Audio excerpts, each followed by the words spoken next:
Well, it was long after, but no, I mean, Joey's on the Street Again on the first album, you know. When we were doing it, someone said it sounds like a Bruce Springsteen track, and I said, who the fuck's that, you know? And he said he's an American songwriter. I said, well, he's never going to make it. Bruce Springsteen, are you fucking joking with a name like that, you know? And so it was early days for him as well.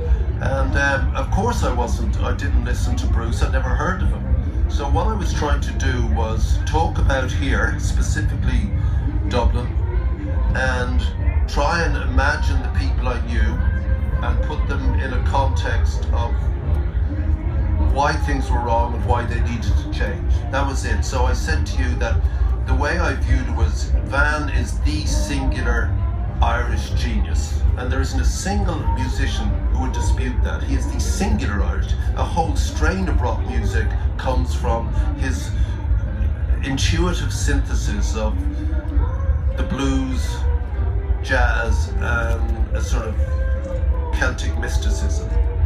And Springsteen says he comes from Van, you know, there's no question. And all of that is wrapped up in this gorgeous Yeatsian language. I mean, but it's just instinctive to him, which is why it annoys him to talk about it. That Fintan O'Toole interview is the best interview I've ever read with Van, because it actually sounds like him. But, you know, the key thing about Van is I remember a New Musical Express review of one of the band's albums, and it just said, Van Morrison, Wavelength, same old magnificent stuff, and that's it. That's all you have to say. It's just almost, if you're a songwriter, you go, fuck off, how do you do that, you know? I'm going to put you on the spot. Your favourite Van Morrison album? You know, in my head I compile the favourite tracks, but if you say, what's your track?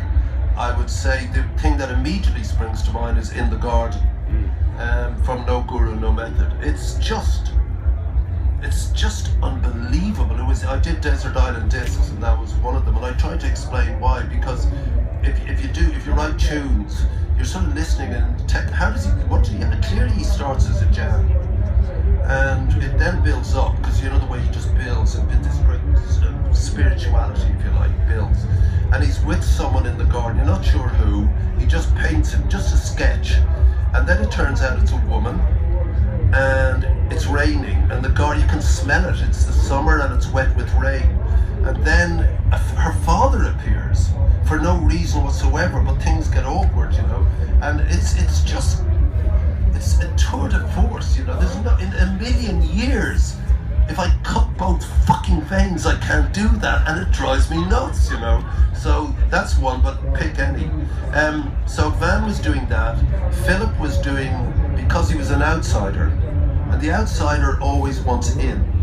So they still do it in history class. You know, the Normans became more Irish than the Irish themselves. You know, Philip became more Irish than the Irish themselves.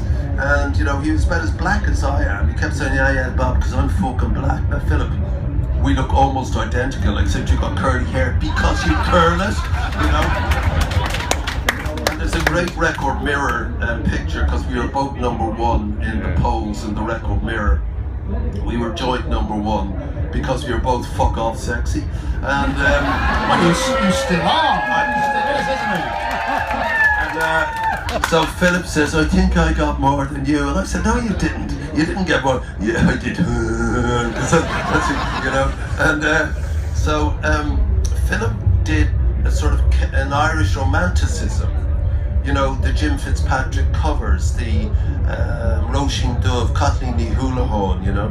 Rory was dismissing all of that and saying that true music is in the blues, and it needs to be verified and authenticated by living that, by being that. And I saw Taste, I was 19 at the Isle of Wight Festival, the first one, and they were 2 o'clock in the afternoon. They took the day, and they used to play in Stella House, which was a ballroom, which was my local dance, and I saw them there. They were great, but none of this meant anything to me in Dublin in 1975.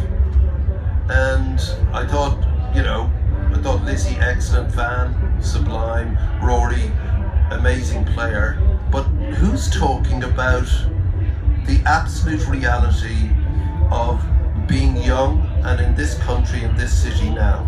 And so consciously, certainly I set out to write about that, and it turned out that the band had this immense power, and there's no real reason why a random group of people have a sound and an idea, but it worked. But it needed me to be annoying at the same time, you know, people needed to focus on the fact that I was a twat to get noticed, you know. Sadly, you have to be